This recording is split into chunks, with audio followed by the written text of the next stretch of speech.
Okay, welcoming to the show. He went 3-1 in the UFC before they released him. Now he's back, and he'll be taking on Luis Kane this weekend at UFC 128. Eliot The Fire Marshall joins the show. Eliot, what's up, man?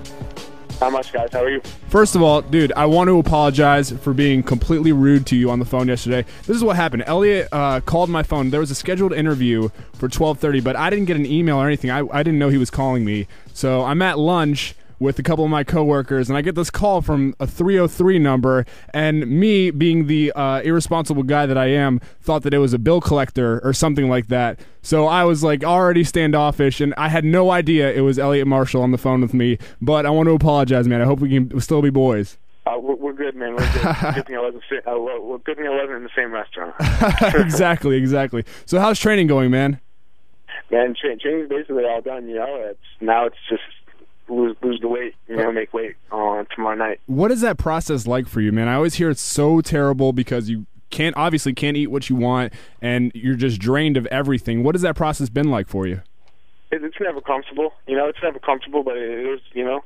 I've done it. I don't know. I've had 16 fights now, so it's gonna be the 17th time I've done it. So it's normal. What do you eat? Are you allowed? Do you just do chicken and rice? What is your diet like? No, man. So like the last couple of days here, the rice has to go, and then even the chicken kind of has to go. You can have a little bit of chicken, but mostly it's just salad. A lot of vegetables. Just light salad. Salad and like no dressing.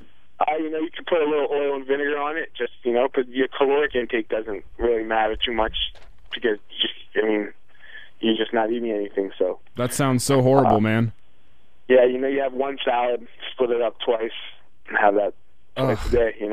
God. Well, what type of stuff were you fine tuning to get yourself ready for the big fight this weekend? Man, we're just staying active, keeping the body moving, and trying to train right at the time that I'm going to fight. So that's it. We're actually about 4 days away from the anniversary of your last fight in the UFC before you were released. Mm-hmm. Take me through that. I mean, were you shocked when you were released? You beat 3 fighters in the UFC before you lost to Matyushenko. It's not like he's a tomato can, and it was a split decision, I believe. What was that like for you? Yeah, it was a little shocking, man. It was a rough year, bro. Yeah. It was hard. It was a hard pill to swallow for me. But, man, what can you do? That was the reality, and so I had to deal with it and work my way back. How did they deliver the news to you? Was it immediately after the fight? Yeah, it was the next morning. I just got done eating breakfast with my family, and I got the phone call from my manager. So you came out saying that you'll retire once your UFC run is over. You fought for a couple smaller promotions this past year. How did you know that you'd eventually get another shot in the UFC? I didn't. You never know, But I stayed in Joe Silva's ear the whole time, Uh-huh. Every time I saw someone fell off into a 205 division, I would email him something. I was always on him. So I guess he got tired of hearing me email him. So he said, "All right, fine." So at what point was it going to be like? At what point were you going to say, "Okay, it doesn't look like I'm going to get another shot in the UFC. I'm just going to call it quits"? I was going to give it about 6 more months. I was going to give it about 6 more months, and maybe the end of this year, something like that. And if it wasn't there, then man, Are you worried about the fact that you took this fight on such late notice? No, I was training. I'm always training. You go to work every day. I go to work every day. And right. My work every day is to train. I know everyone doesn't do that, but I do. Huh. You train at Grudge. Who are some key guys that you have really utilized in preparing for this fight?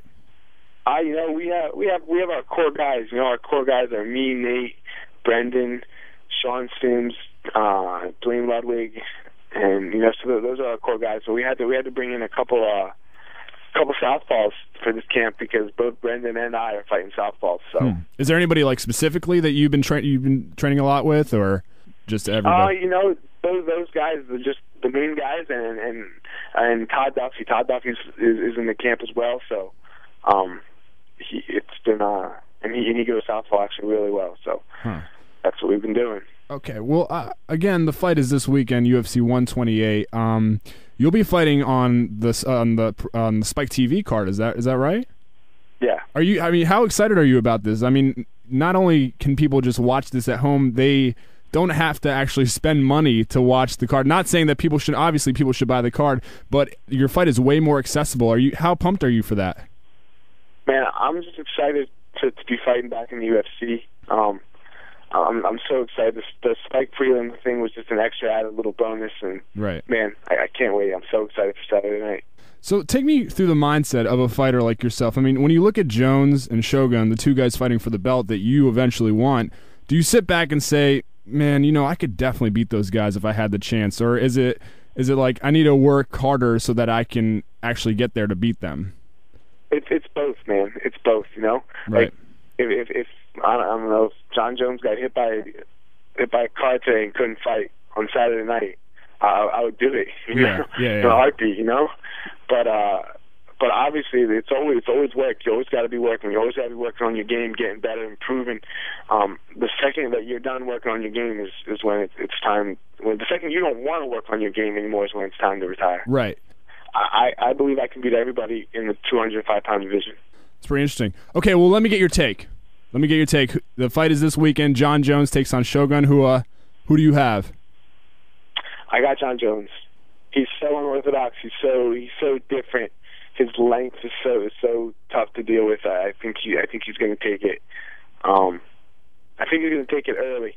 I think he's going to take it in the first or the second round. If it goes into the championship rounds, it could be something interesting because we've never seen John Jones in a 5-round fight. Yeah. The thing about that guy, you mentioned it, he's so unorthodox, and he's really, I don't think he's ever shown any weaknesses in any fights. I mean, if let's say that you had to prepare for a fight with John Jones, what do you think you would do to give yourself a better opportunity of winning the fight? First of all, he's my boy, so the only way we're going to fight is for the title. I see. Right. Man, no one's seen John Jones on the bottom. So that's something tricky, Like no one had seen Bader on the bottom before John Jones did it to him, and Bader looked terrible, on the bottom. So.